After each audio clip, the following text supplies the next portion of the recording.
شروع اللہ کا نام لے کر جو بڑا مہربان نہایت رحم والا ہے۔ سچ مچ ہونے والی، اور وہ سچ مچ ہونے والی کیا ہے؟ اور تم کو کیا معلوم ہے کہ وہ سچ مچ ہونے والی کیا ہے؟ وہی کھڑکھڑانے والی جس کو سمود اور عاد دونوں نے جھٹلایا۔ سمود تو کڑک سے ہلاک کر دیے گئے، رہے عاد ان کو نہایت تیز آندھی سے ستیہ ناش کر دیا گیا۔ خدا نے اس کو 7 رات اور 8 دن ان پر چلائے رکھا، تو اے مخاطب تو لوگوں کو اس میں اس طرح گرے پڑے دیکھے جیسے کھجوروں کے کھوکھلے تنے۔ بھلا تو ان میں سے کسی کو بھی باقی دیکھتا ہے؟ اور فرعون اور جو لوگ اس سے پہلے تھے اور وہ جو الٹی بستیوں میں رہتے تھے، سب گناہ کے کام کرتے تھے۔ انہوں نے اپنے پروردگار کے پیغمبر کی نافرمانی کی تو خدا نے بھی ان کو بڑا سخت پکڑا۔ جب پانی طغیانی پر آیا تو ہم نے تم لوگوں کو کشتی میں سوار کر لیا تاکہ اس کو تمہارے لیے یادگار بنائے اور یاد رکھنے والے کان اسے یاد رکھے۔ تو جب سور میں ایک بار پھونک مار دی جائے گی اور زمین اور پہاڑ دونوں اٹھا لیے جائیں گے، پھر ایک بار ہی توڑ پھوڑ کو برابر کر دیے جائیں گے، تو اس روز ہو پڑنے والی یعنی قیامت ہو پڑے گی اور آسمان پھٹ جائے گا تو وہ اس دن کمزور ہوگا، اور فرشتے اس کے کناروں پر اتر آئیں گے، اور تمہارے پروردگار کے عرش کو اس روز 8 فرشتے اٹھائے ہوں گے۔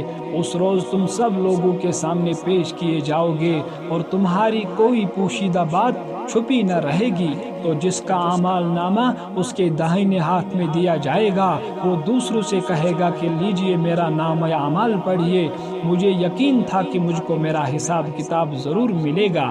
پس وہ شخص من مانے عیش میں ہوگا، یعنی اونچے اونچے محلوں کے باغ میں جن کے میوے جھکے ہوئے ہوں گے۔ جو عمل تم ایام گزشتہ میں آگے بیچ چکے ہو، اس کے صلے میں مزے سے کھاؤ اور پیو۔ اور جس کا نام اعمال اس کے بائیں ہاتھ میں دیا جائے گا، وہ کہے گا اے کاش مجھ کو میرا اعمال نامہ نہ دیا جاتا اور مجھے معلوم نہ ہوتا کہ میرا حساب کیا ہے۔ اے کاش موت ابدن کے لیے میرا کام تمام کر چکی ہوتی، آج میرا مال میرے کچھ بھی کام نہ آیا، ہائے میری سلطنت خاک میں مل گئی۔ حکم ہوگا کہ اسے پکڑ لو اور توق پہنا دو، پھر دوزخ کی آگ میں جھونک دو، پھر زنجیر سے جس کی ناپ 70 گز ہے جکڑ دو۔ یہ نہ تو خدائے جل شانہ پر ایمان لاتا تھا اور نہ فقیر کے کھانا کھلانے کی ترغیب دیتا تھا، سو آج اس کا بھی یہاں کوئی دوست نہیں، اور نہ پیپ کے سوا اس کے لیے کھانا ہے۔ جس کو گناہ گاروں کے سوا کوئی نہیں کھائے گا، تو ہم ان کو ان چیزوں کی قسم جو تم کو نظر آتی ہے اور ان کی جو نظر نہیں آتی، کہ یہ قرآن فرشتے عالی مقام کی زبان کا پیغام ہے اور یہ کسی شاعر کا کلام نہیں، مگر تم لوگ بہت ہی کم ایمان لاتے ہو، اور نہ کسی کاہن کا قول ہے لیکن تم لوگ بہت ہی کم غور و فکر کرتے ہو۔ یہ تو پروردگار عالم کا اتارا ہوا ہے۔ اگر یہ پیغمبر ہماری نسبت کوئی بات جھوٹی بنا لاتے تو ہم ان کا داہنا ہاتھ پکڑ لیتے، پھر ان کی رگ گردن کاٹ ڈالتے، پھر تم میں سے کوئی ہمیں اس سے روکنے والا نہ ہوتا۔ اور یہ کتاب تو پرہیزگاروں کے لیے نصیحت ہے، اور ہم جانتے ہیں کہ تم میں سے بعض اس کو جھٹلانے والے ہیں۔ نیز یہ کافروں کے لیے موجب حسرت ہے، اور کچھ شک نہیں کہ یہ برحق قابل یقین ہے۔